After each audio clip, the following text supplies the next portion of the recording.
Wal aslu utawi dasar hukume fihi ma ing dalam adzan lan iqamah iku al ijma'u kesepakatan ulama al masbuku kang den disi bi ru'yati Abdullah bin Zaid kelawan mimpine Abdullah bin Zaid al masyhurati kang terkenal lailatan ing dalam saungi tasyawaru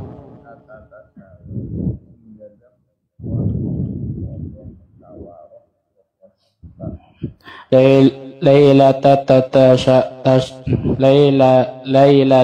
tasyawaruna ing dalam wengine bermusyawarone para sahabat padha musyawarane para sahabat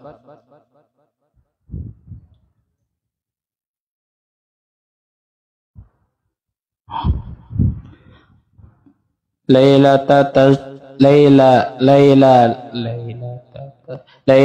tasyawaru ing dalem wengine padha musyawarah para sahabat pima ing dalem perkara yajma'u kang ngumpulake apa ma an pima ing dalem bahas perkara yajma'u kang ngumpulake apa ma annasa ing menungso wahia utawi ru'yah iku kama kaya dene keterangan iku kama kaya dene hadis fi sunani Abi Dauda ing dalam kitab Sunan Abi Daud an Abdillahi saking Abdullah annahu sak temani Abdullah iku qala ngucap sinten Abdullah lamma amara semangsane merintah sinten an-nabi sallallahu alaihi wasallam nabi sallallahu alaihi wasallam bin nakusi kelawan lonceng yuk malu kang den gunakake apa nakus liudroba kanggo den pukul apa bihi nakus linnasi marang menungso ijam is-salati kanggo salat jamaah taupa mongko nglilingi bi kelawan ingsun wa ana hali utawi ingsun iku naimun wong kang turu sapa rajulun wong lanang yahmilu kang gawa sapa rajul nakusan ing lonceng biyadihi ing dalem tangane rajul fakultu mongko ngucap sapa ingsun ya Abdullah ho Abdullah atabi'u ana tengedol sapa sira annakusa ing lonceng faqala mongko ngucap sapa rajul wa malan opo tasna'u kang gawe sapa sira bihi kelawan nakus fakultu mongko ngucap sapa ingsun nad'u manggil sapa kita bihi kelawan nakus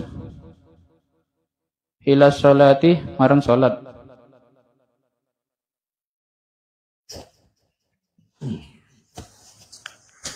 ini dalilnya mengenai azan. Wal aslu fihima al-ijma' al-masbuku bi ru'yati Abdullah bin Zaid al-masyhur. Dalil azan itu adalah ijma'. Ijma'nya para sahabat. Yang ijma' itu dimulai dengan mimpinya Abdullah bin Zaid. Lailata tasyawaru bima yajma'un nas, yaitu ketika malamnya para sahabat bermusyawarah membahas mengenai apa yang sekiranya digunakan untuk supaya mengumpulkan orang, memberitahu bahwa waktu sholat sudah masuk.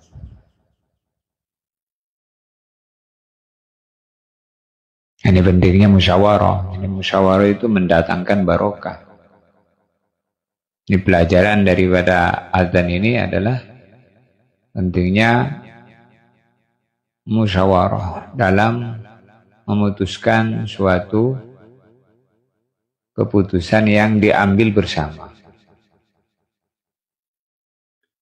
Maka hadis ini disebutkan di dalam kitab Sunan Abi Daud.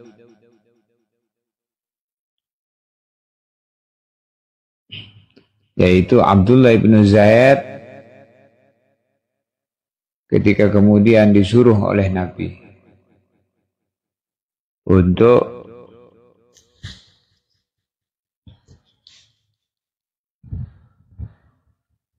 memukul lonceng. Lonceng itu kalau sekarang ya kayak pentungan itu, jidur. Kemudian itu dipukul kalau waktu sholat sudah masuk.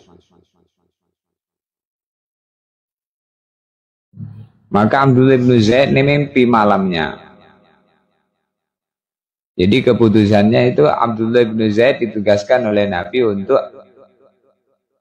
mukul jidur, lonceng atau apa itu, kentongan itu.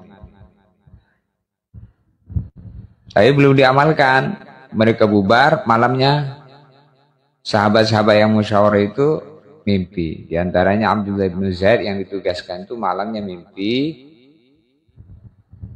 Tafabi wa anana imun. Rajulun yahmilu nakusan fi yadihi. Jadi ketika aku tidur saya mimpi ada orang mengelilingi saya, di mana dia membawa pentungan itu, lonceng itu. Maka dalam mimpi saya bertanya,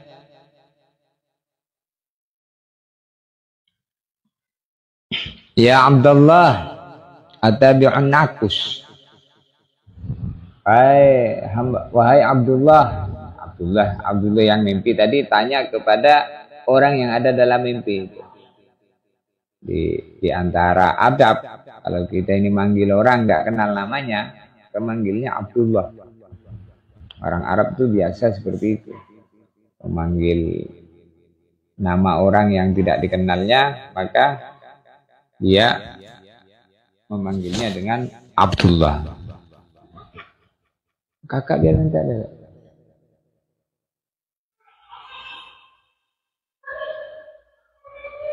Wa ma tasna' bih. Untuk apa kamu loncengan itu?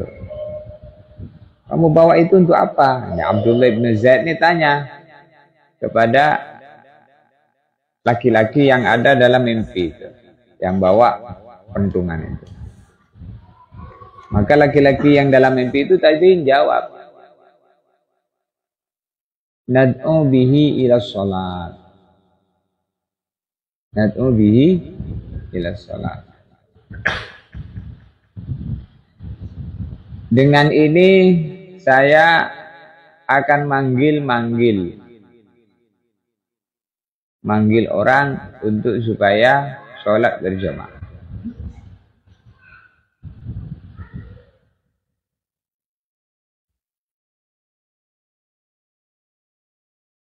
Berarti dalam mimpinya ini Abdullah itu Abdullah bin Zaid tadi. Dalam mimpi itu Abdullah bin Zaid itu dipanggil oleh orang yang bertanya dengannya karena dia bawa loncengan tadi. Abdullah bin Zaid tadi kan ditugaskan untuk bawa lonceng tadi. Untuk kalau waktu sholat nanti kamu pukul, gitu katanya. Maka itu akhirnya kebawa dalam mimpi. Maka ditanya oleh seseorang dalam mimpi itu, untuk apa kamu itu bawa loncengan itu? Maka dia jawab, saya nanti kalau sudah waktu azan, sudah waktunya sholat, saya pukul ini supaya saya memberitahu bahwa waktu sholat sudah masuk. Maka laki-laki dalam mimpi tadi mengatakan, awala adulluka ala ma huwa khairun min dzalik. Mau nggak saya ajarin kamu sesuatu yang lebih baik daripada loncengan? Jadi berarti kesimpulannya, mimpinya tadi itu Abdullah bin Zaid yang ditugaskan oleh Nabi untuk kalau sholat sudah masuk waktu untuk mukul apa tadi? Loncengan tadi itu belum diamalkan, sudah bubar, keputusan diputuskan, tapi kemudian Abdullah bin Zaid mimpi di mana Abdullah bin Zaid itu dalam mimpi bawa loncengan itu. Abdullah bin Zaid tadi ya, bawa loncengan tadi. Kemudian ditanya oleh seseorang tentang loncengan tadi. Apa itu? Untuk apa? Nah, ini saya untuk masih tahu nanti kalau waktu sholat sudah masuk saya pukul ini. Maka laki-laki dalam mimpi tadi bertanya kepada Abdullah bin Zaid, ala adulluka ala syai'in, ala adulluka ala ma huwa khairun min dzalik. Mau enggak saya ajarin kamu, saya tunjukkan kamu perkara yang lebih baik daripada loncengan itu? Maka Abdullah bin Zaid mengatakan bala. Faqala taqul Allahu Akbar ila akhiril adzan. Lalu laki-laki tersebut ngajarin adzan kepada Abdullah bin Zaid dalam mimpi.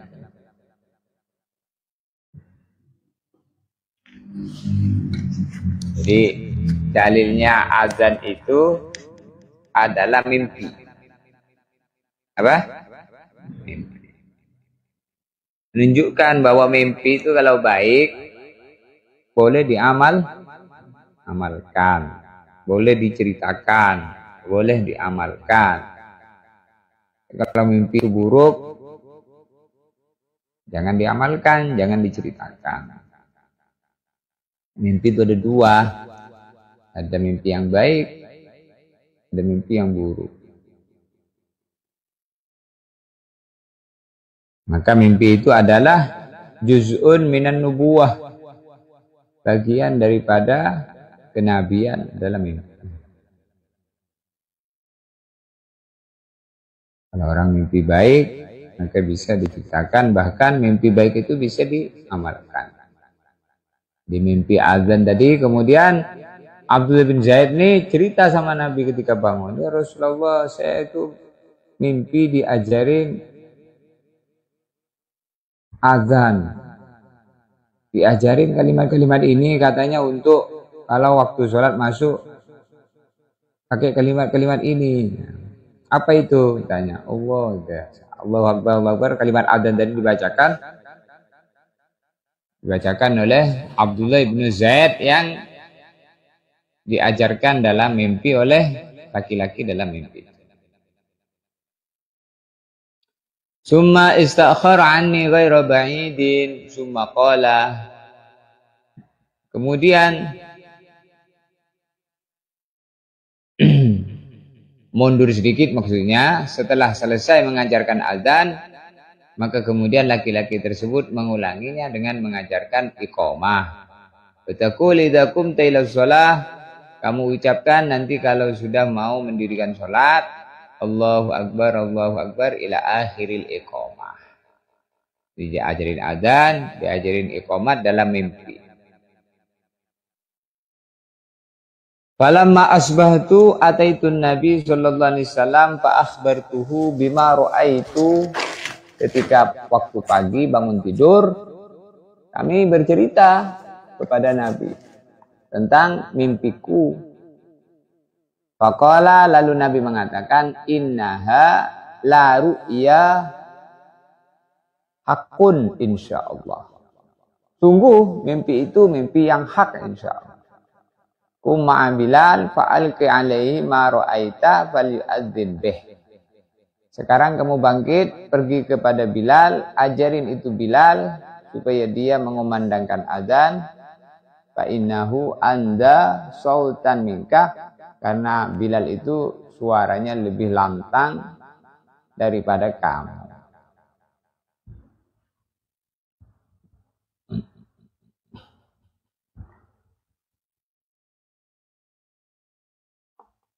Wa kumtu ma'a Bilal faja'altu alqihi alaihi fayu'adzin bihi. Maka saya berangkat jumpa Bilal, saya ajarin Bilal kalimat-kalimat adzan tadi, lalu Bilal mengumandangkan adzan. Fa sami'a dzalika Umar ibn al-Khattab wa fi baitihi. Maka ketika Bilal mengumandangkan azan, Sayyidina Umar ibn al-Khattab mendengar. Wa fi baitihi, yang mana waktu itu Sayyidina Umar masih ada di rumahnya. Fa kharaja yajurru ridaahu, maka beliau keluar sambil menarik ridanya. Cepat-cepat maksudnya. Wa yaqul walladzi ba'atsaka bil haqqi ya Rasulullah laqad ra'aitu misla ma ra'a. Maka Sayyidina Umar jumpa sama Nabi, kemudian Sayyidina Umar bilang, "Ya Rasulullah, demi Allah yang telah mengutus kamu, wahai Rasulullah, sungguh saya juga mimpi kalimat adzan itu." Persis. Faqala sallallahu alaihi wasallam, maka Nabi sallallahu alaihi wasallam beliau bersabda, "Falillahil hamdu." Falillahil hamdu. Bagi Allah segala puji. Jadi kalau mendapatkan berita yang baik, maka ucapkan alhamdulillah. Falillahil hamdu. Qila ra'aha bid'atu asyara sahabiyan. Dalam riwayat disebutkan bahwa yang mimpi itu bukan hanya Sayyidina Abdullah bin Zaid dan Sayyidina Umar bin Khattab, tetapi telah mimpi kalimat-kalimat adzan tadi.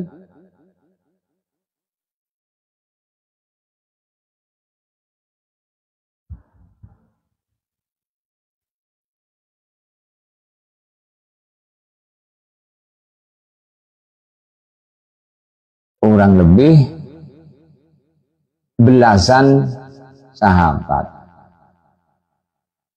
Bid'ah asyara itu maksudnya belasan sahabat.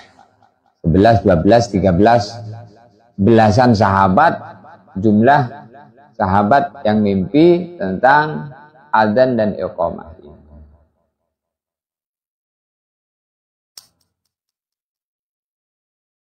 Ya, adzan itu dasarnya mimpi. Jadi kalau mimpi yang baik itu maka dari malaikat. Malaikat ditugaskan Allah. Mimpi ketemu Nabi, mimpi ketemu orang soleh, orang baik, terus kita dapat nasihat.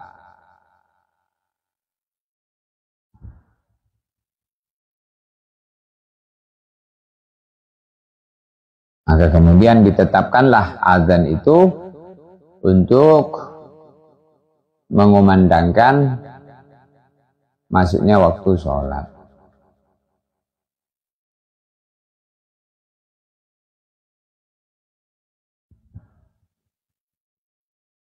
Jadi azan itu mimpinya Abdullah ibnu Zaid, mimpinya Sayyidina Umar dan sahabat-sahabat yang lain. Belasan sahabat telah mimpi tentang azan.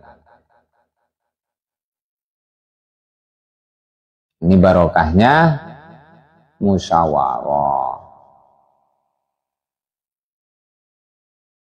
Maka dalam riwayat disebutkan, lamma yu'adzinu Bilal li ahadin ba'dan Nabi sallallahu alaihi wasallam wa marra li Umar ina dakhala Syam fabakan nas bukaan syadida wa qila innahu adzana li Abi Bakrin ila an mata wa lam yu'adzin li Umar.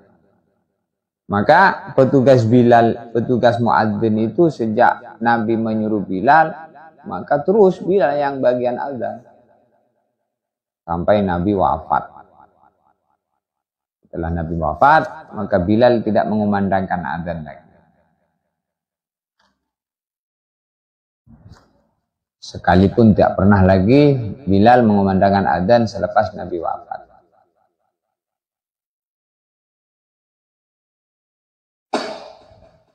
Sehingga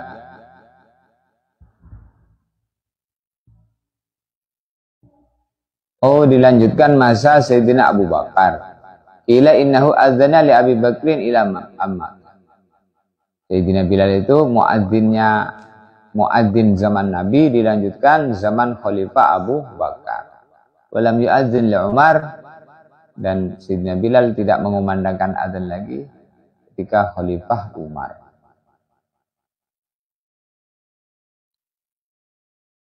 Maka Bilal pergi dari Madinah menuju Syam.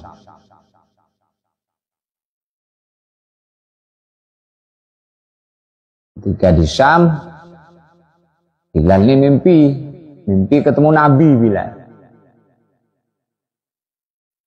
Maka dalam mimpi itu ditanya,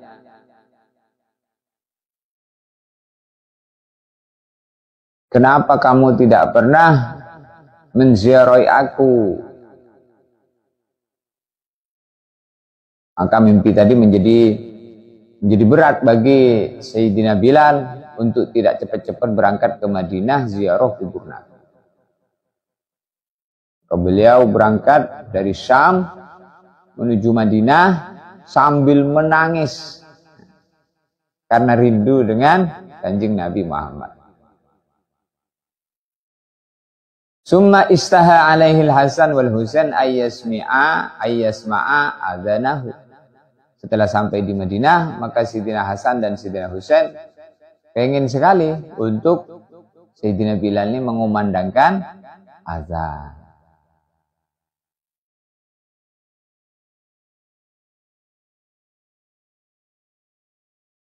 Maka kemudian Sayyidina Bilal mengumandangkan adzan di Masjid Nabawi itu persis sebagaimana dulu tempat di mana waktu bersama Nabi masih hidup, di situ mengumandangkan adzan.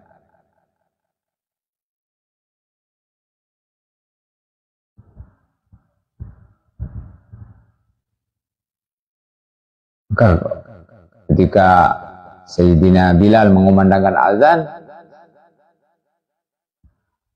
maka semua orang menangis, terbayang dulu di masa Bilal. Jadi Bilal petugas muadzin Nabi sejak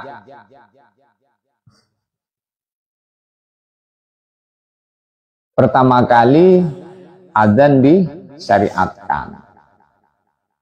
Sampai Nabi wafat dilanjutkan Khalifah Abu Bakar. Sampai masanya Khalifah Umar, beliau pergi ke Syam. Sehingga tidak menjadi muadzin lagi.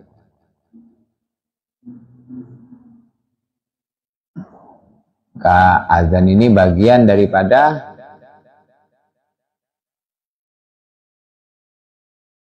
hadiah terbesar untuk umat Islam.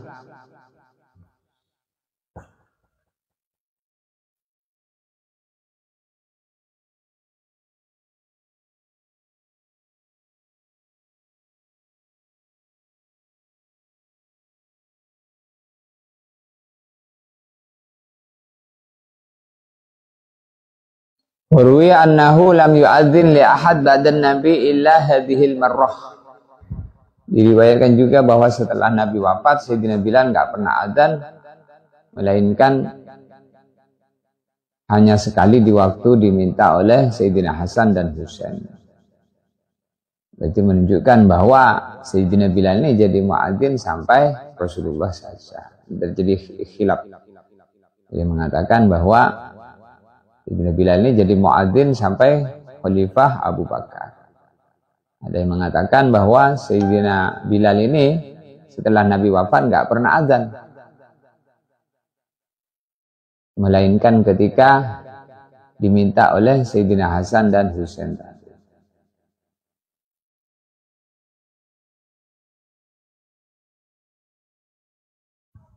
Kenapa Sayyidina Bilal tidak azan? Nggak tahan. Jadi kalau Sayyidina Bilal itu azan, nggak jadi azan, yang ada nangis, Pak.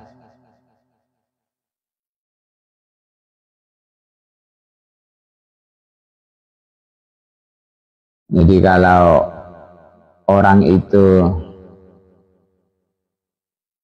ditinggal pergi oleh kekasihnya, kalau dia ini ada kesan yang terkesan dalam dirinya, maka kesan itu akan selalu diingatnya. Kayak Sayyidina Bilal ditugaskan azan, kemudian yang nugaskan wafat. Mau azan tidak jadi, ingat yang nyuruh, nangis. Nah, ini sudah nggak ada. Bilal itu orang yang segi fisik tidak menarik. Kulit hitam, rambut keriting, orang Afrika, orang Habasyah,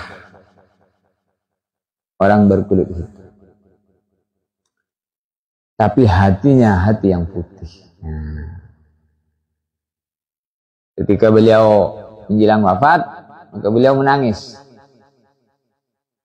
Maka beliau bukan menangis, beliau nyanyi. Wadannal qal ahibbah Muhammadan wa hizbah. Jadi orang soleh itu, orang baik itu kalau meninggal dunia itu mana senang. Wadannal qal ahibbah. Besok saya akan berjumpa dengan kekasihku Muhammad dan wahizbah, Muhammad dan kawan-kawan. Maka dari ucapan Bilal ini disimpulkan bahwasanya orang mati itu bukan untuk mati, tapi mati itu untuk hidup yang selama-lama. Itu sebenarnya kalau mati itu bukan mati, tapi pindah alam. Pindah alam. Alamnya berpindah. Jadi di alam berikutnya hidup di sana. Iya, hidup. Kehidupan alam berikutnya. Maka disebutkan bahwasanya al-maut laisa bifana'in sirfin. Al-mautu laisa bifana'in sirfin. Kematian itu bukan tentang seseorang tidak ada lagi di dunia ini. Kematian itu bukan tentang seseorang yang mati tadi tidak ada lagi di dunia ini. Melainkan dia itu berpindah-pindah alam. Jadi tidak ada di dunia ini, tapi ada di alam kubur kehidupan di sana. Kalau dia ini orang baik, maka kuburnya jadi taman surga. Dia bisa menikmati kenikmatan di alam kubur. Utsman kalau melewati kuburan menangis. Tapi kalau diceritakan surga neraka biasa. Tapi kalau lewat kuburan, melewati kuburan, maka Sayyidina Utsman menangis. Maka ditanya, kenapa engkau kalau lewat kuburan itu menangis? Maka Sayyidina Utsman menjawab, al-qabr awwalu manzilin min manazilil akhirah. Kubur itu tempat persinggahan pertama dari kehidupan akhirat.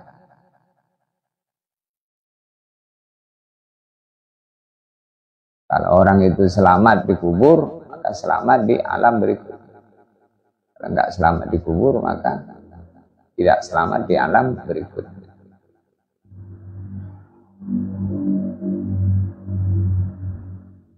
Nah, kita ini semua itu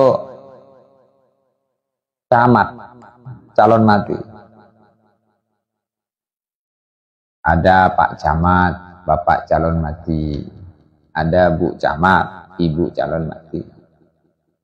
Ada Nak Camat, anak calon mati. Semua Ustadz calon mati. Presiden, semua calon mati.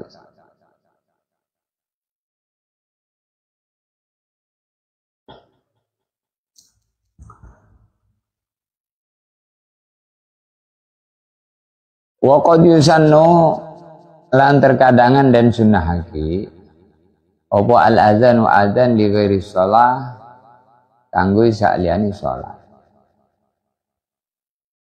Adzan itu juga disunahkan selain salat.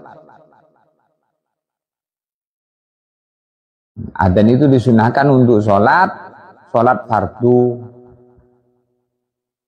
Kalau salat sunnah enggak disunahkan adzan. Cukup as-sholatu jami'ah, begitu kalau salat sunnah. As-sholatu jami'ah. Jadi adzan itu disunahkan untuk sholat fardu. Begitu juga iqamatnya untuk sholat fardu. Kalau selain sholat fardu tidak disunahkan adzan dan iqamat.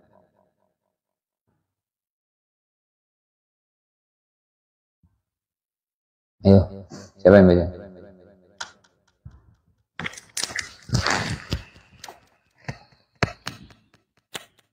Maka azan ini pahalanya besar. Karena orang yang mengumandangkan azan itu dia ngajak orang sebanyak-banyaknya untuk sholat.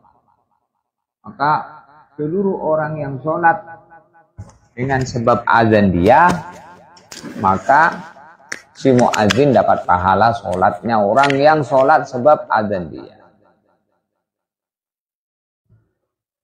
Maka disunahkan yang adzan itu yang suaranya lantang. Karena semakin jauh sampainya suara, maka semakin banyak pahala.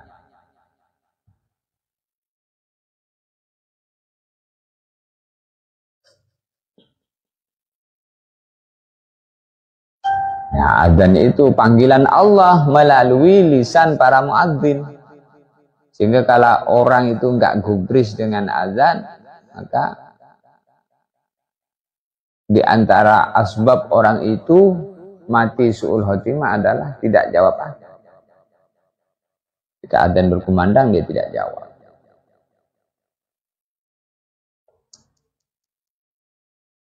Suatu hari dalam kitab Tanwirul Qulub disebutkan Nabi memberi nasihat kepada para wanita. Kenapa ini Nabi memberikan nasihat kepada para wanita di saat Sayyidina Bilal azan? Biasanya yang seneng ngobrol itu ya wanita. Maka di zaman Nabi ketika Sayyidina Bilal azan, maka para wanita ibu-ibu ini ngobrol. Cerita satu sama lain. Maka Nabi mengatakan, "Idza sami'tunna adzana hadzal habasyi faqulna mithla ma yaqul." Kalau kalian ibu-ibu semua mendengar adzannya Bilal ini, jawab. Jangan malah ngobrol sendiri-sendiri. Hanya yang malah ngobrol. Diam, jawab. Fa inna bikulli harfin alfi hasanah. Karena setiap satu huruf dari kamu menjawab adzan ini dikasih pahala 1 juta hasanah. 1 juta pahala, 1 juta kebaikan. Yang 1 hasanah itu sebanding dengan 1 surga.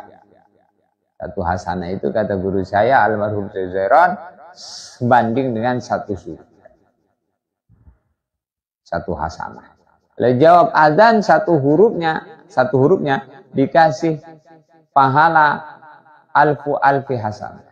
Alfi darajat, bukan hasanah. Alfi darajat.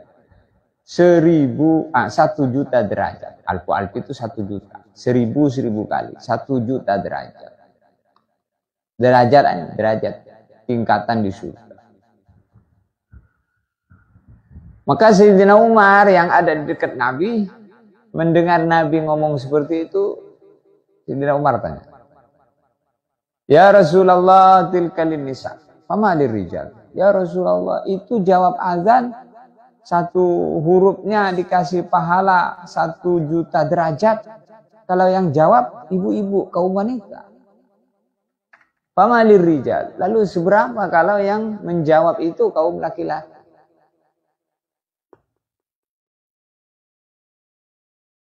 Jadi ini pentingnya bertanya kalau ada yang mengganjal.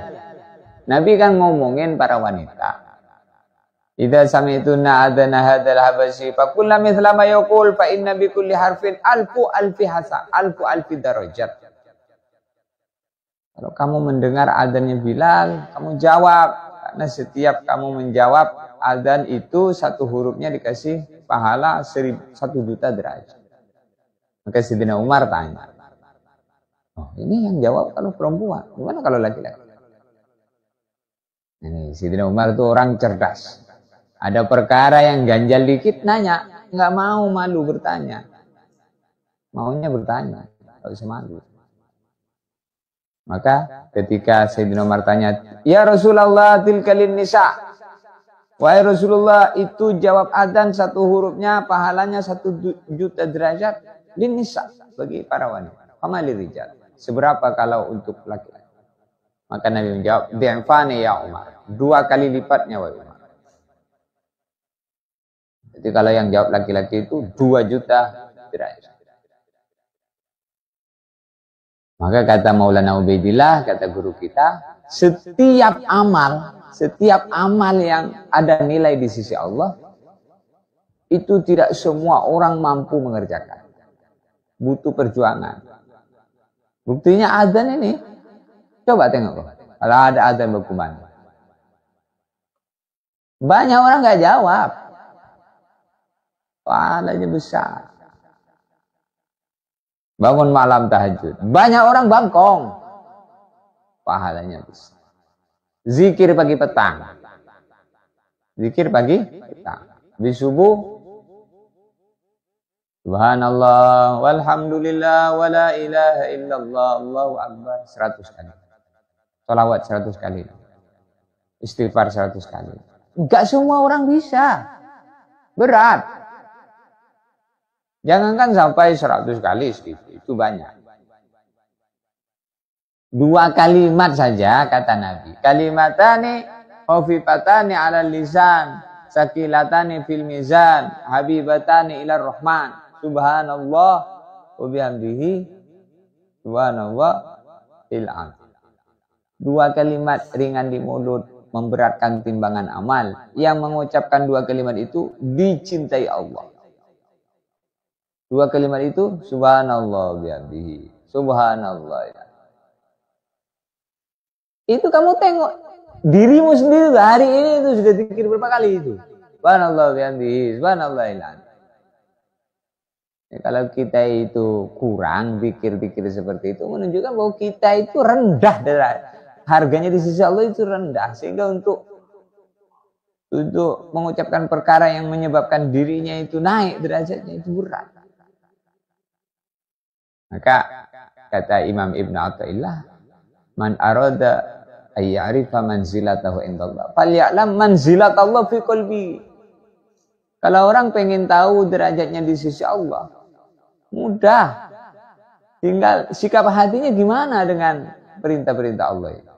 Ada berkumandang gimana, dengan zikir gimana, dengan baca Quran gimana, dengan yang baik-baik itu respon enggak?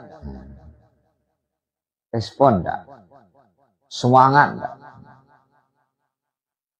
Respon bagus.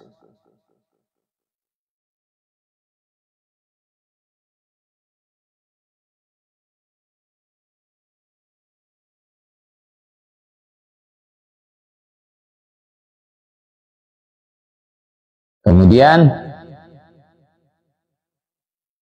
Sayyidina Bilal di zaman Nabi dulu adanya di mana? Fi sathil masjid. Fi sathil masjid. Di loteng masjid. Loteng masjid itu maksudnya tempat masjid yang paling tinggi. Ya. Maka dulu zaman Nabi itu masjid ada menara-menara. Maka naik. Menara itu adzan karena belum ada pengeras. Jadi adzannya tidak pakai pengeras, tapi naik ke tempat yang tinggi. Kalau sekarang speakernya yang naik ke tempat ini, orangnya di bawah. Sudah canggih. Gak apa-apa, boleh juga.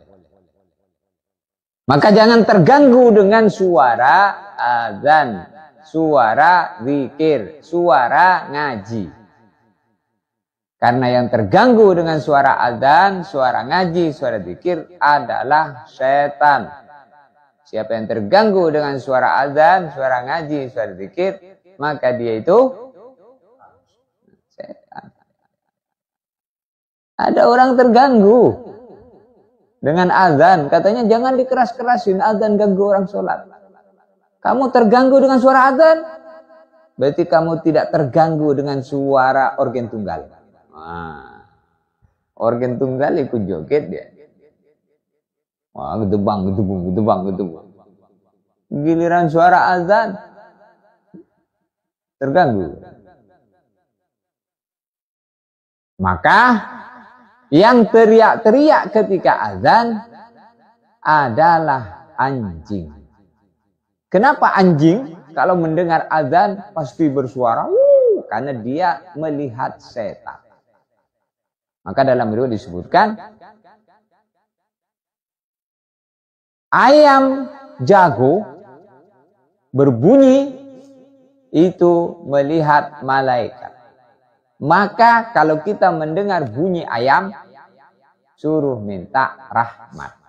Nah, gonggong anjing itu bersuara karena melihat setan.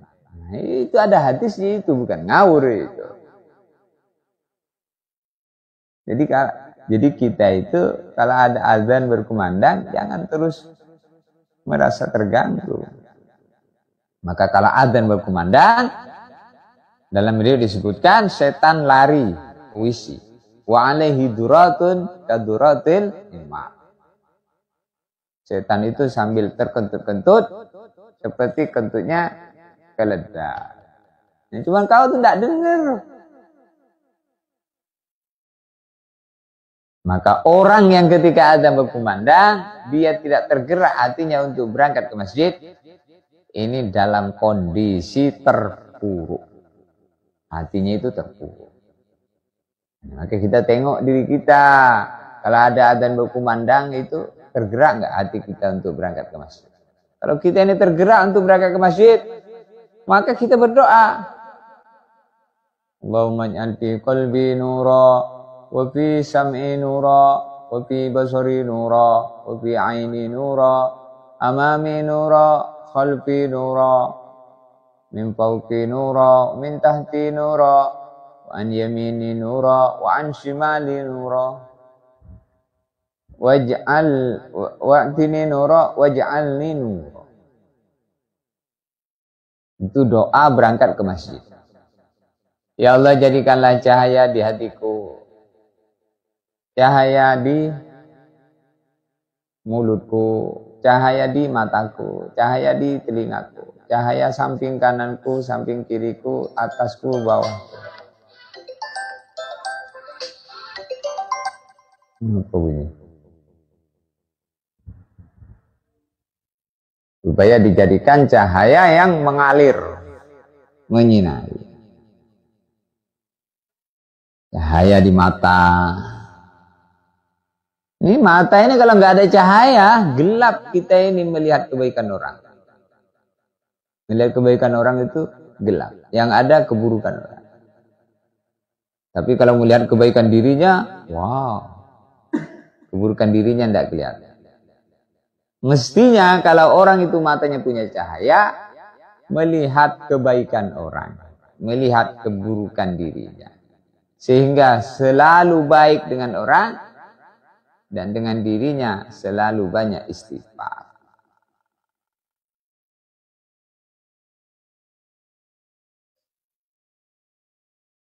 Yang terbalik, kalau orang itu lihat kebaikannya, ketika kamu mampu melihat kebaikan orang lain, bersyukurlah.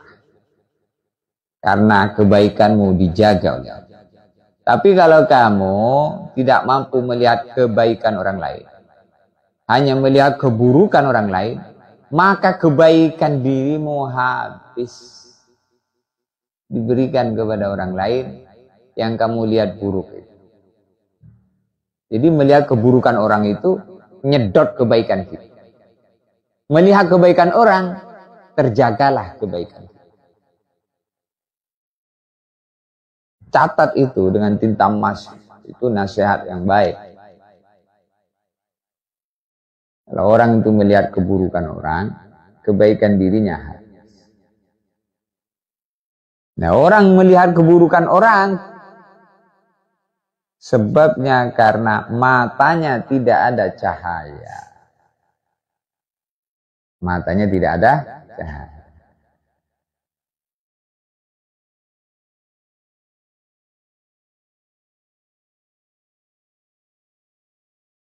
Terus. Bismillahirrahmanirrahim. Kama kaya dene sunahake azan fi uzunil mahmumi ing dalam kupingi wong kang susah. Wal masru'i lan wong kang kesurupan. Wal wadbani lan wong kang marah. Waman lan wong sa'a kang buruk apa hulukuhu ahlak. Sa'a kang elek apa hulukuhu ahlakeman. Min insanin saking menungso au bahimatin utawa hewan. Wa engdal hariki lan nalika wong kang tenggelam. Harik kebakaran. Wa engdal hariki lan nalika wong kang kebakaran. Wa engda tahu lil gilani lan nalika diganggu jin. Ai tamarrudil jinni tegese diganggu jin. Wa yusannu al-adzan li ghairi sholat kama fi adzanil mahmum. Juga disunahkan azan selain sholat. Seperti azan fi udhunil mahmum, di telinga orang yang galau, susah, sumpek. Ya, kalau ada orang sumpek-sumpek itu azanin telinga kanan, ikomatin telinga kiri. Wal masru' orang yang kesurupan. Wal ghadban orang yang marah.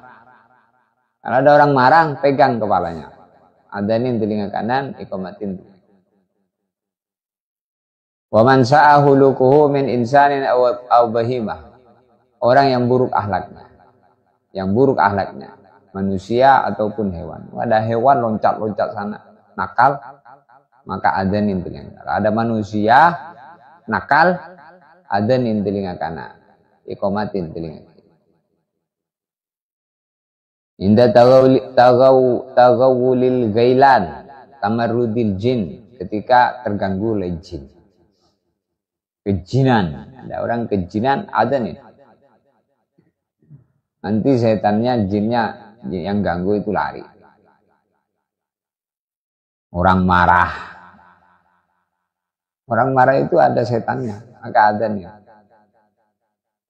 Kesurupan, galau, adzanin. Termasuk juga disunahkan adzan ketika bayi lahir. Karena kalau bayi tidak diadzani nanti diganggu oleh setan. Supaya tidak diganggu setan, diadzanin. Juga supaya kalimat pertama yang didengar oleh telinga bayi di dunia ini adalah kalimat tauhid. Kalimat adzan itu kalimat tauhid. Allahu Akbar, Allahu Akbar, Allah Maha Besar. Asyhadu an la ilaha illallah. Itu kalimat tauhid.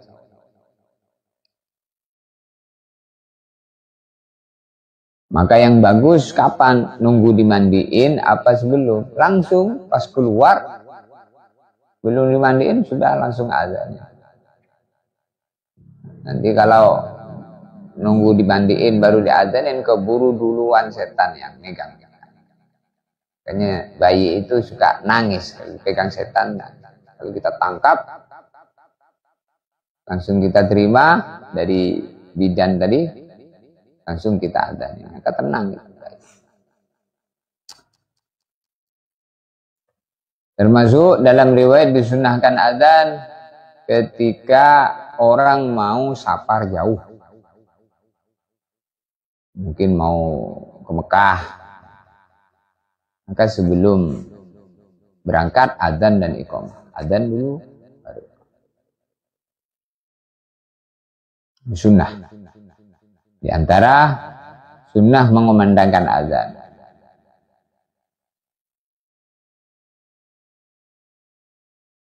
Inda fi udunil mahmum, di telinga orang yang galau, wal masru', orang yang kesurupan, wal gadban, orang yang marah, wa man sa'ahulukuhu min insanin au bahimah, yang buruk ahlaknya manusia maupun hewan. Orang nakal, hewan nakal, adanin. Indal harik, ketika terjadi kebakaran. Dalam riwayat yang disebutkan ketika terjadi angin kencang, sunnah. Ketika inda taghawulil ghilan, ay tamarrudil jin, ketika terganggu jin.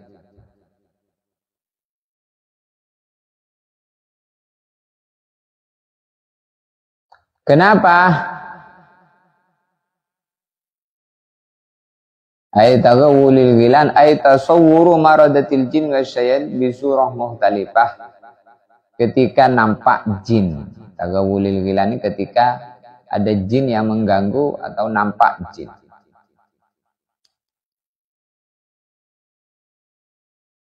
Wa innama sunnal adzan inda dzalik li'annahu yadfa Allah syarrahum bih. Kenapa disunahkan adzan di saat itu? Karena dengan adzan itu Allah akan mengusir keburukan-keburukan setan. Lianna syaitan idza sami'al adzan adbar. Lianna syaitan karena sesungguhnya itu dalamnya itu. Tengok tafsir. Lianna syaitana, karena sesungguhnya syaitan idza sami'al adzan adbar. Kalau mendengar adzan maka lari. Adbar itu membelakangi muadzin, maksudnya lari. Setan itu kalau dengar adzan lari.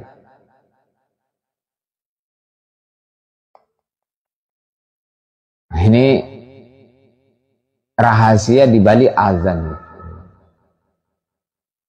Pahalanya besar, yang mengumandangkan, yang mendengarkan, pahalanya besar.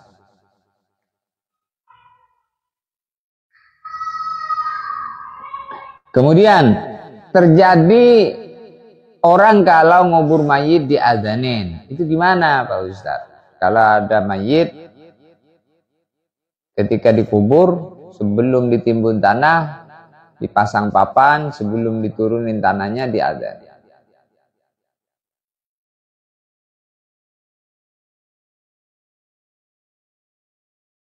Khilaf ulama ya. Khilaf. Di situ disebutkan wa'alam annahu la yusannu al-adzanu 'inda dukhulil qabri ila man qala liman qala binisbatihi wa qiyasan li khurujihi minad dunya ala dukhulihi fiha. Qala Ibnu Hajar wa radattuhu fi syarhil 'Abbab. Lakin idza wafaqa inzaluhu al-qabra adzan khuffifa anhu fi su'al. Nah ini tentang pertanyaan mengenai kalau orang dikubur kemudian diadzanin, itu tidak disunnahkan azan ketika mengubur mayit. Tetapi ada juga yang berpendapat boleh diadzanin sebagaimana diadzanin ketika bayi lahir ke dunia ini. Ya kan? Kalau ada bayi kan dilahirkan, ada bayi lahir kan diadzanin. Maka juga diadzanin ketika masuk kubur. Berarti kesimpulannya gimana? Kesimpulannya kalau ada orang ngubur mayit diadzanin tidak apa-apa. Tapi kalau tidak diadzanin juga tidak masalah. salah. Jadi yang ada diadzanin, tidak diadzanin, ya kamu diam aja. Kalau diadzanin, maka nanti qad qamatil kiamat. Ketika iqamahnya qad qamatil kiamat. Bukan qad qamatis sholat, qad qamatil kiamat. Sebentar lagi akan terjadi kiamat. Telah datang hari kiamat. Bagi mayit itu kiamat, mati itu. Mati. Karena kiamat itu ada dua. Kiamat itu ada dua. Yang pertama kiamat kubro. Kiamat kubro itu ya kiamat besar. Hancurnya alam ini semua. Idza waqa'atil waqi'ah laisa liwaqa'atiha kadhib. Itu kiamat. Yang kedua, kiamat sugro. Apa kiamat sugro? Inqita'u ta'alluqir ruhi bil jasad. Ketika nyawa berpisah dengan badan. Nah, itu termasuk kiamat kecil. Maka kalau diadzanin qad qamatil kiamat, telah datang hari kiamat untuk mayit. Jadi kalau yang memperbolehkan adzan ketika dikubur, itu dikiaskan hukumnya bolehnya adzan ketika lahir. Maka ketika dikubur boleh. Yang sunnah tanpa ada ikhtilaf adalah idza wafaqa inzaluhu al-qabra adzan khufifa anhu fi su'al. Nurunkannya mayit ke kubur itu dibarengkan dengan adzannya waktu sholat di masjid-masjid itu. Kalau nurunkan mayit ke kuburan itu bareng dengan adzannya waktu sholat, khufifa anhu bisu'al. Maka mayit itu nanti akan ringan dalam pertanyaan malaikat mungkar dan nakir. Akan diringankan dalam pertanyaannya malaikat.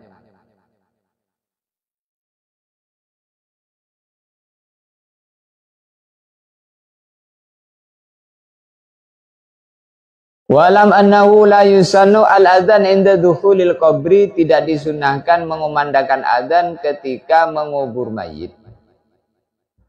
Khilafan liman qala binisbatihi qiyasan li khurujihi minad dunya ala dukhulihi biha.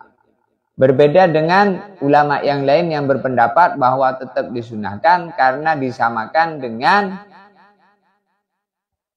ketika orang lahir ke dunia ini disunahkan adzan, maka disunahkan adzan pula ketika orang keluar dari dunia ini menuju kubur.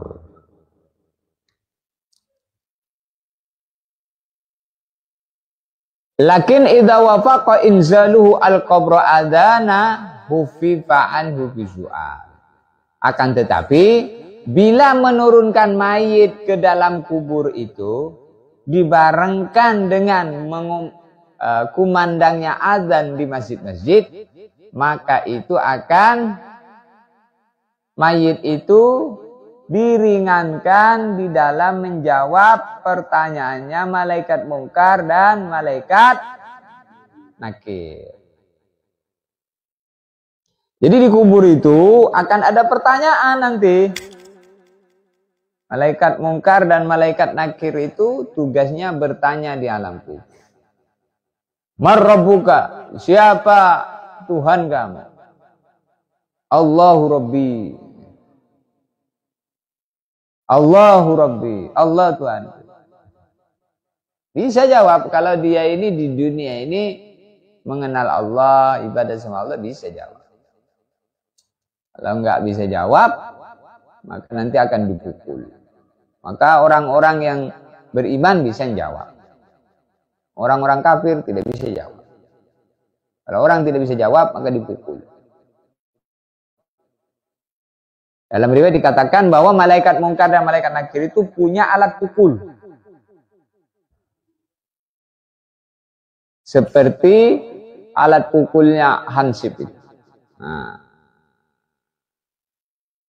Berat itu Dalam itu disebutkan bahwasanya seandainya makhluk mulai manusia pertama sampai manusia terakhir kumpul jadi satu, kemudian ngangkat alat pukul malaikat ini. Mulai manusia pertama zaman Nabi Adam sampai manusia terakhir kumpul jadi satu, ngangkat alat pukulnya malaikat Mungkar Nakir ini tidak mampu. Saking berat.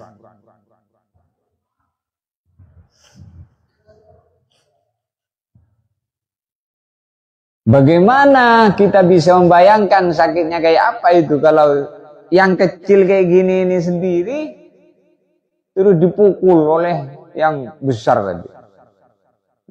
Kalau malaikat Mungkar Nakir ya ngangkat kayak Lydia aja dia. Dipukul. Maka orang yang tidak bisa menjawab pertanyaan dikubur dipukul. Dengan satu kali pukulan akan hancur lebur. Bahkan terbenam ke dalam bumi 7 hasta, 7 lapis bumi ke bawah. Kalau sekali pukul tenggelam, hancur, terbenam ke dalam 7 lapis bumi. Maka dicungkil lagi, pukul lagi, cungkil lagi, pukul lagi. Maka dalam kitab Hayatus Sahabat itu disebutkan satu riwayat.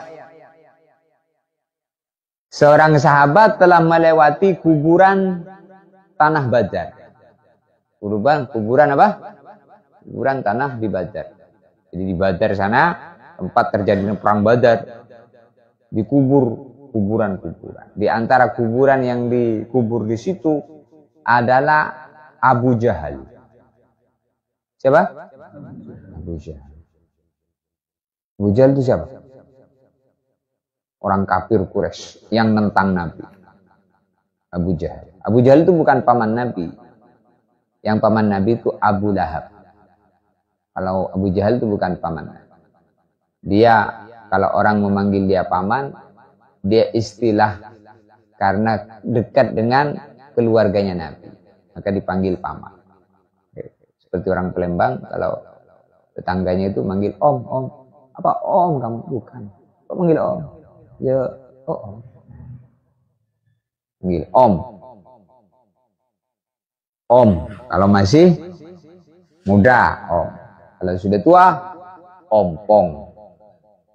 Kalau sudah tua, ada habis giginya. Panggil siapa? Ompong.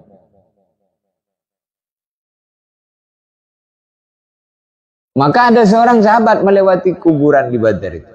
Maka dari kuburan itu keluar seseorang.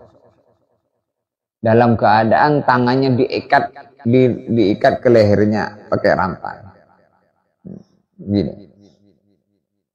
Kemudian laki-laki tersebut memanggil sahabat tadi. Sahabat yang melihat ini, kalau nggak salah Abdullah bin Umar, Abdullah bin Mas'ud, di antara dua itu. Maka laki-laki yang keluar di kuburan yang diikat tangannya tadi, dia memanggil-manggil bidi ayatil Arab, ya Abdullah iskini. Dia memanggil Abdullah tadi, Abdullah bin Umar atau Abdullah bin Mas'ud. Bidi ayatil Arab, dengan panggilan orang Arab. Kalau orang nggak kenal namanya, orang Arab manggil Abdullah iskini, kasih minum saya. Maka dia memanggil 3 kali. Ya Abdullah iskini. Ya Abdullah iskini. Kasih minum saya. Ketika kemudian dipanggil itu, maka Abdullah tadi, Abdullah bin Mas'ud atau Abdullah bin Umar tadi, tercengang melihatnya. Ini manggil saya, ini kenal saya, apa manggil dia dengan panggilan orang Arab. Di saat tercengang begitu dia manggil, keluar orang yang kedua. Orang yang pakai alat pukul. Wah. Orang yang kedua bilang kepada Abdullah, ya Abdullah la taskini fa innahu musyrik. Wahai Abdullah, jangan kamu kasih minum orang ini, sesungguhnya orang ini musyrik. Maka orang kedua tadi memukul orang pertama, masuk lagi kubur. Itulah gambaran siksa kubur itu nyata. Jadi dipukul terus itu, kalau tidak iman sama Allah di dunia, dipukul terus di kubur sampai dia ini lari ke atas kubur, dikejar, pukul lagi, masuk lagi, keluar masuk, nggak betah di kubur. main itu. Maka Abdullah bin Mas'ud tadi atau Abdullah bin Umar tadi melihat kejadian begitu nggak jadi balik ke rumah. Dia langsung merubah rute. Dia lari ke rumah Nabi. Jumpa sama Nabi, nanya kepada Nabi. Cerita sama Nabi. Ya Rasulullah, kata Abdullah. Tadi saya mimpi, ceritain mimpi. Maka Nabi SAW beliau mendengar. Lalu Nabi mengatakan, wahai Abdullah, bila cerita kamu itu benar, ketahuilah, sesungguhnya orang yang pertama, Dzaka Abu Jahlin. Dia itu orang yang pertama itu Abu Jahal. Seperti itulah siksaan dia sampai hari kiamat.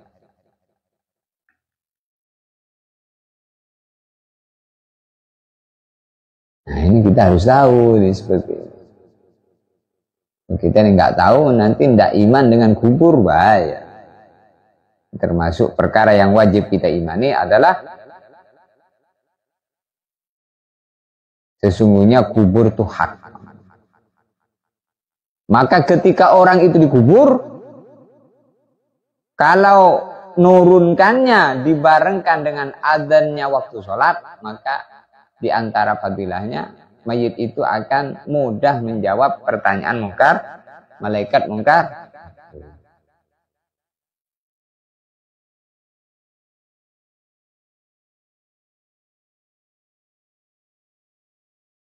Dan beliau disebutkan bahwasanya suatu hari baginda Nabi berjalan melewati kuburan. Lalu Nabi mendengar kuburan yang dilewati tadi, mendengar dari sana teriakan, suara teriakan. Maka Nabi mendekati kuburan tadi, ternyata kuburan itu, suara tadi muncul dari kuburan yang didatangi oleh Nabi. Terdengar suara teriakan dari kuburan. Ada dua kuburan berteriak, Nabi mendengar.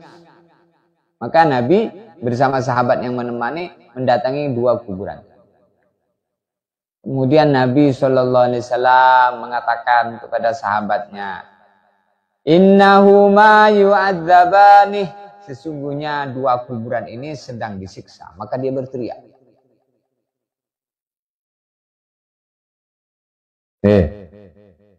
Sesungguhnya dua kuburan ini sedang disiksa. Maka dia berteriak. Wa ma yu'adzabani fi kabir. Tetapi kedua kuburan ini disiksa bukan karena sebab dosa besar. Tapi sebab dosa besar yang dianggap kecil dulu di dunia. Maka jadi besar. Amma ahaduhuma yamshi bin namimah wal akhar la yastabri'u minal baul. Yaitu dosa dua kuburan ini, yang kuburan ini punya dosa dulu ketika hidup di dunia, yamshi bin namimah, suka mengadu domba. Oh bahaya itu orang suka ngadu domba. Ngadu domba itu gimana maksudnya Pak Ustaz? Apa domba diadu? Bukan. Itu makna lapat letterleknya. Mengadu domba itu maksudnya seseorang berkata kepada seseorang yang satu, itu loh, kamu diomongin sama itu, katanya bibir kamu itu sumbing. Padahal dia tidak ngomong. Siapa yang ngomong begitu? Itu. Akhirnya dia ini langsung nonjok orang yang dikatakan bilang bibirnya sumbing. Wah, apa kau? Kamu jaga mulut. Ngomong asal-asalan, bilang bibir sumbing. Bibir saya enggak sumbing, kamu bilang sumbing. Siapa yang ngomong itu? Saya enggak ngomong apa-apa. Nah, ini namanya ngadu. Banyak orang ngadu domba. Itu dosa besar. Nanti kalau mati dikubur gak aman. Orang suka ngadu domba. Apa kamu mau diomongin sama dia? Katanya kamu itu orang yang perutnya buncit, banyak makan, isinya cacing. Padahal dia tidak ngomong begitu. Siapa yang ngomong begitu? Nah, itu akhirnya kamu tiba-tiba tidak nanya-nanya dulu, langsung tonjok. Akhirnya bertengkarlah dua orang itu gara-gara satu nah, maka satu orang itulah namanya ngadu domba. Dosa besar. Nah, isi alam inilah banyak orang ngadu domba. Wal akhar la yastabri'u minal baul. Nah, kuburan yang kedua ini dia disiksa berteriak karena kalau kencing tidak cebok atau dia kencing tidak bersih. Jadi kalau orang kencing tidak cebok, kata para ulama berdasarkan hadis ini dipastikan tidak aman dari siksa kubur. Maka kamu itu kalau kencing cebok yang benar.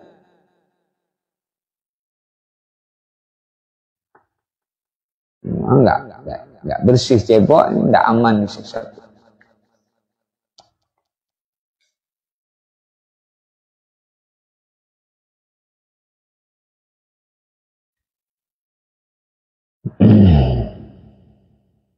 Jadi kalau ada orang galau, ada nih kesurupan, orang marah, orang gila, pejinan, teriak-teriak, itu teriak-teriak itu tangkap kepalanya pegang. Allahu Akbar, Allahu Akbar, sampai selesai azan. Dilari setan.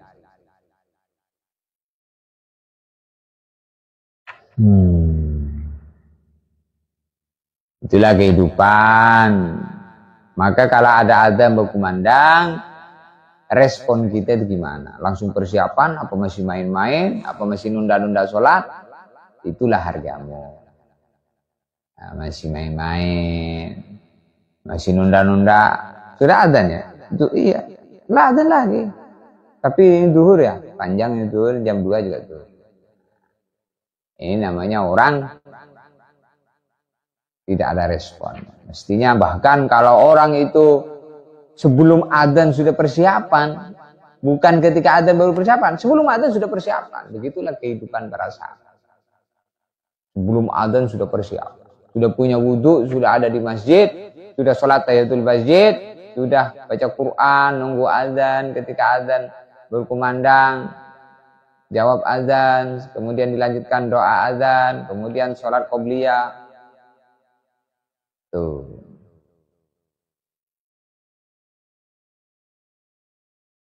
Ya, hari-hari itu yang usaha kita itu, yang lain-lain tambahan. Kita minta Rabbana atina fid dunya hasanah wa fil akhirati hasanah wa qina adzabannar. Katanya dunia dan akhirat sama. Mana sama? Kamu sholat itu 5 waktu. Itu satu waktunya itu hanya makan waktu 10 menit, tidak mampu datang ke masjid. Di kebun, bukan 10 menit. Berjam-jam, kadang 5 waktu itu lewat. Berangkat pagi, pulang sore. Lewat zuhur, lewat asar. Nyampe rumah, capek. Lewat maghrib, ketiduran. Lewat isya. Karena capek, tidur ngantuk, bulas, bangun subuh. Lewat isya. Subuh, tidur lagi, lewat subuh lagi. Bangun-bangun jam 7 lewat duhur asar di kebun, udah pulang sore capek, maghrib capek, ya kan, kemudian tidur isya ketiduran sampai subuh, bangun capek lagi, bangun jam 8, ambil dasi jam 8, ambil sepatu, berangkat kerja lagi. Itu yang kantoran. Yang petani ambil cangkul lagi, nyangkul lagi. Hari-hari tidak ada ibadah. Pengalamannya hanya rumah sawah.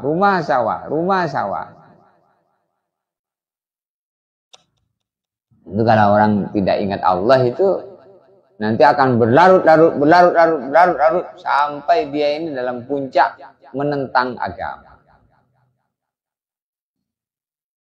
Kalau tidak diperhatikan, bahaya. Kita ini renungkan diri kita.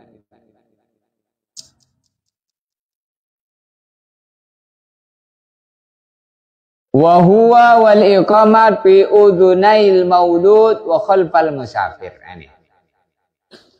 Wa huwa adzan wal iqamah dan iqamah itu disunahkan fi udhunail maulud wa khalfal musafir, di kedua telinga bayi dan orang yang hendak safar. Khalfal musafir itu orang yang mau berangkat. Jadi kalau bayi lahir, maka diadanin di telinga kanan, diiqamatin di telinga kiri.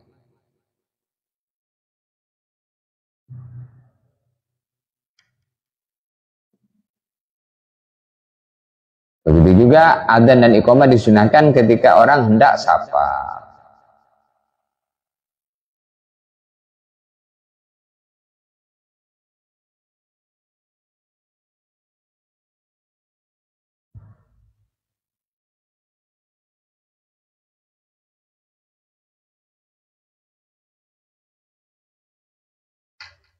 Ngaji-ngaji seperti ini sambil direnungin, praktek dalam kehidupan. Ngaji ini untuk diamalkan.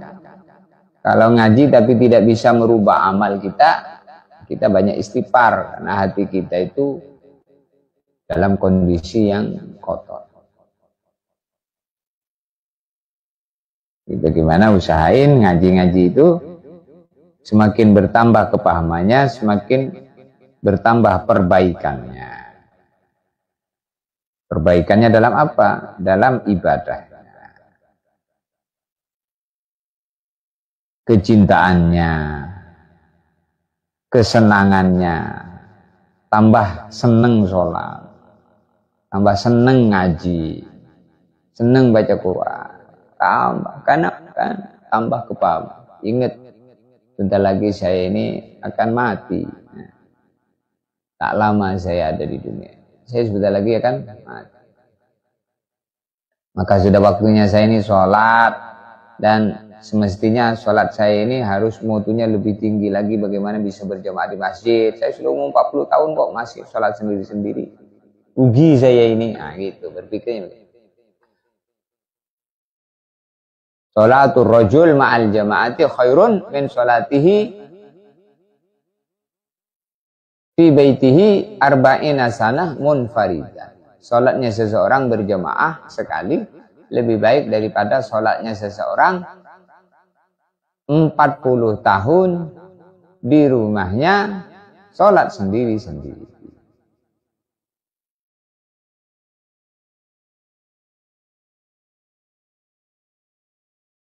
Maka itu urusan sholat. Urusan ngaji juga seperti itu. Bagaimana orang kalau membaca Quran, satu hurufnya baca di luar sholat dilipat ganda 10 kali lipat. Amin dilipat ganda 10, maka 10 kali 3 huruf 30 kebaikan. Tapi kalau membacanya di dalam sholat, maka satu hurufnya dilipat ganda 50 kali lipat. Kalau baca Quran di dalam sholat, itu satu hurufnya dilipat ganda 50 kali lipat.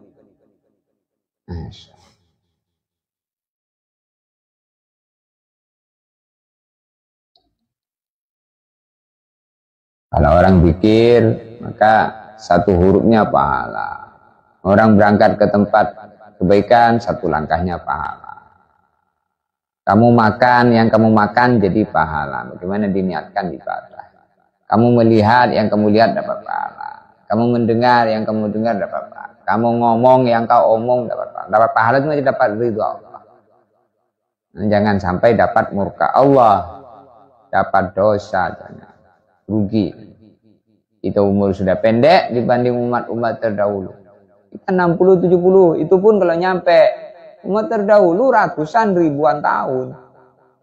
Ribuan tahun. Ada yang 1000 tahun. Nabi Adam itu 1000 tahun. Kita 60-70. Sudah pendek, tidak mau amal lagi. Rugi. Al-Fatihah. Dengan syurga.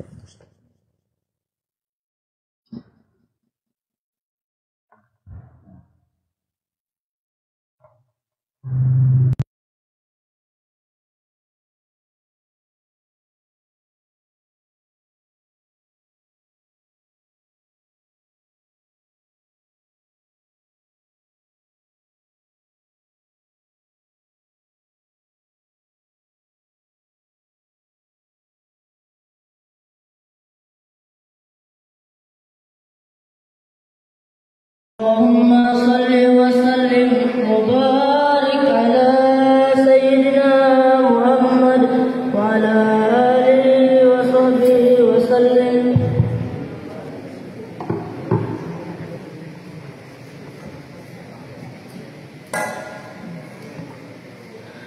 صل وسلم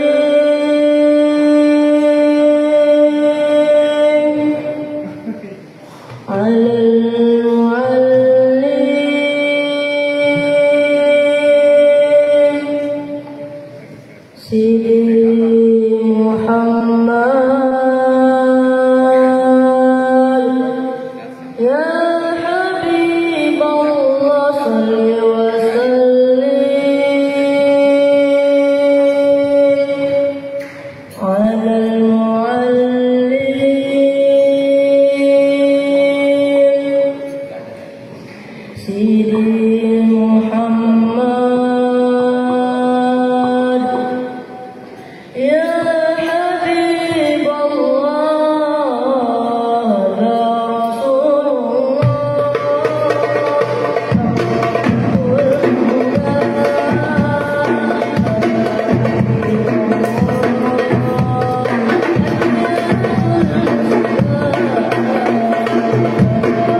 Baik, kepada anak-anak hadroh silakan ke atas. Ya, monggo. Silakan. Naik ke atas. Iya.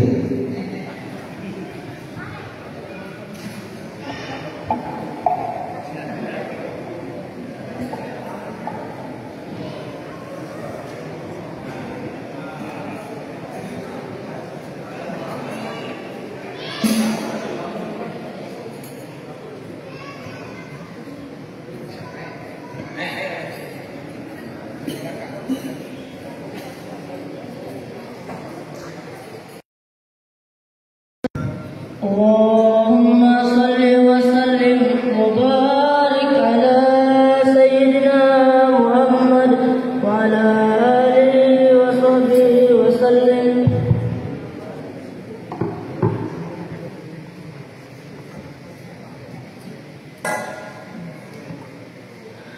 صل وسلم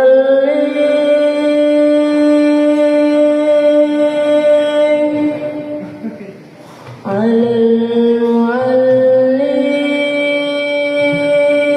المعلم سيدي محمد يا حبيب الله صل وسلم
Baik, kepada anak-anak hadroh silakan naik ke atas. Ya, monggo. Silakan. Naik ke atas. Iya.